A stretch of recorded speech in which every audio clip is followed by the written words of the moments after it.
Bonjour à tous, petite vidéo très courte sur une avancée dans un domaine qui divise, c'est l'intelligence artificielle, donc une toute petite avancée qui est assez intéressante, assez marrante.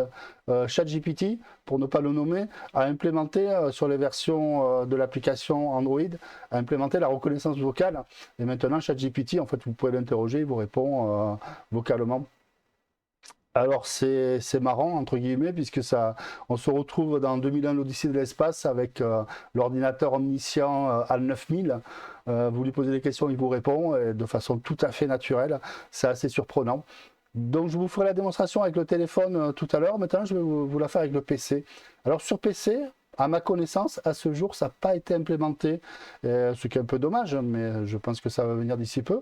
Mais il est possible quand même d'utiliser un peu une autre manière de contrôler par la voix ChatGPT avec un plugin. Là, j'en utilise un, il y en a plusieurs, ça s'appelle Voice Control for GPT. J'utilise ce plugin, et en fait, ce plugin va se contenter de faire comme n'importe quelle reconnaissance vocale. Hein. Il va reconnaître ce que je dis et en même temps, il va lire le texte qui est répondu par ChatGPT, il va le traduire en audio. On lance la démonstration. En fait, pourquoi je le fais comme ça, c'est parce que ça vous permet de voir un peu ChatGPT, ce qu'on peut en faire. Hein. Dis-moi, est-ce que tu connais la chèvre de Monsieur Seguin? Oui, la chèvre de Monsieur Séguin est une histoire bien connue, tirée des lettres de mon moulin d'Alphonse Daudet. C'est l'histoire d'une chèvre blanche nommée Blanquette qui, malgré les avertissements de son propriétaire, décide de s'aventurer dans la montagne et finit par rencontrer un loup. Si tu cherches à faire une analogie ou à utiliser cette histoire dans un contexte de communication pour ton entreprise, il faudrait développer un peu plus sur l'angle que tu souhaites adopter. En fait, non, je veux juste que tu me racontes l'histoire. Est-ce que tu connais la vraie histoire? Est-ce que tu peux me la conter? D'accord, voici un résumé de l'histoire de la chèvre de Monsieur Séguin. Monsieur Séguin n'avait jamais eu de chance avec ses chèvres. Il les perdait toutes de la même manière, elles cassaient leurs cordes, s'en allaient dans la montagne, et là-haut, le loup les mangeait. Malgré cela, Monsieur Séguin prit une autre chèvre, une petite chèvre blanche qu'il acheta bien En cher, fait, et il on peut décida de modifier la l'attacher très vitesse, solidement. on peut modifier la Cette voix. petite chèvre, nommée Blanquette, avait tout ce qu'elle pouvait souhaiter et était choyée par Monsieur Séguin, mais elle s'ennuyait et rêvait de la montagne. Un jour, elle cassa sa corde et s'enfuit dans la montagne. Elle y découvrit la liberté, les fleurs sauvages, l'herbe fraîche et la vue magnifique. Elle était heureuse, gambadant et profitant de chaque instant. Mais le soir venu, le loup sortit de la forêt. Blanquette se défendit vaillamment toute la nuit contre le loup, et Monsieur Séguin, qui avait suivi sa trace, trouva sa petite chèvre morte au matin. Elle avait combattu jusqu'à l'aube, mais le loup avait fini par l'emporter. C'est une histoire tragique qui parle de la soif de liberté et des dangers qu'elle comporte, souvent interprétée comme une métaphore sur les conséquences de ne pas écouter les conseils et les avertissements. Voilà, vous voyez, c'est assez bluffant. Alors, ce qui est bluffant là, c'est pas tant la reconnaissance vocale et le plugin, c'est la réponse que m'a donné ChatGPT. Après, la reconnaissance de texte écrit et transmis en voix, c'est assez basique. Hein, c'est pas ChatGPT, c'est pas OpenAI qui le fait, c'est cette application. Et vous voyez, bon, c'est pas très précis, voilà, c'est pas très vivant, on va dire. Mais si on utilise l'application sur Android, vous allez voir que c'est plus pertinent. Donc là, j'ouvre l'application sur mon téléphone. Donc je vais enclencher la reconnaissance. Alors dis-moi, Peux-tu préciser ce que tu entends par la reconnaissance? en fait, Concerne-t-il la reconnaissance dans le cadre de ton entreprise ou quelque chose?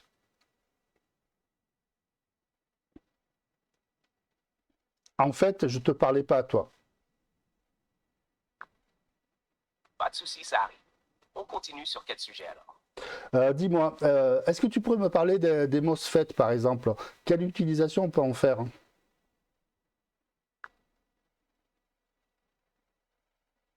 Les MOSFET, ou transistors à effet de champ métal-oxyde semi-conducteur, sont des composants électroniques cruciaux utilisés pour commuter ou amplifier des signaux électroniques. Dans le dépannage informatique, surtout si tu travailles sur des cartes mères, Tu pourrais les trouver dans les circuits de gestion de l'alimentation, car ils jouent un rôle clé dans la régulation de la tension et du courant fourni aux différents composants.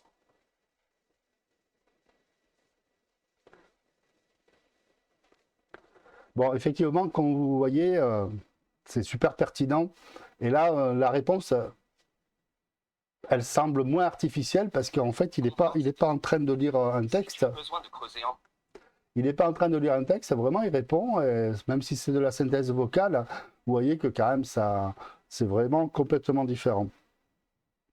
Là, je l'ai interrompu, donc je suis obligé de réenclencher la reconnaissance vocale à chaque fois.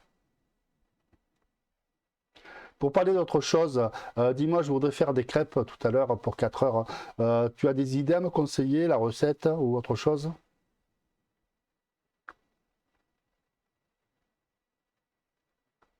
Pour des crêpes réussies, voici ce qu'il te faut. De la farine, des œufs, du lait et une pincée de sel.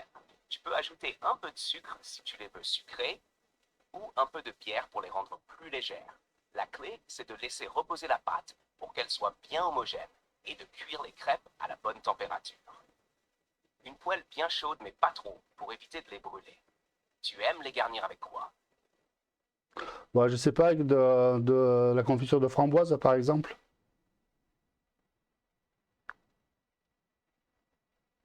C'est un excellent choix. La confiture de framboise va ajouter une belle touche de sucré et d'acidité. Tu peux aussi les servir avec un peu de sucre glace saupoudré dessus ou même une boule de glace vanille si tu veux un contraste de température. C'est toujours un régal, surtout pour le goûter. Tu as l'habitude de faire des crêpes souvent? Et non, hélas, pas souvent. Bon, on va arrêter la conversation parce que je suis en train de parler avec des amis là.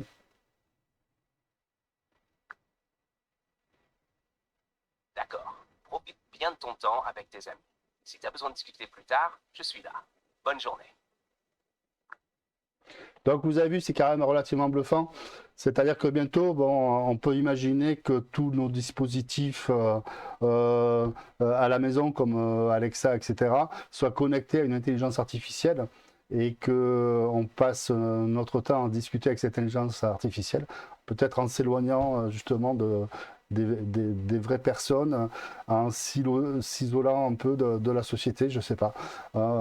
C'est difficile de se projeter sur l'évolution de l'intelligence artificielle et puis surtout sur les conséquences que ça peut avoir sur l'humanité. En tout cas, je voulais juste pas faire débat, je voulais juste vous montrer de quelle façon ça avance et que maintenant, avec l'application Android de ChatGPT, on peut vraiment avoir une discussion construite avec l'intelligence artificielle. C'est complètement bluffant et je comprends que ça puisse faire peur à certaines personnes. Je vous remercie d'avoir écouté cette vidéo. À bientôt.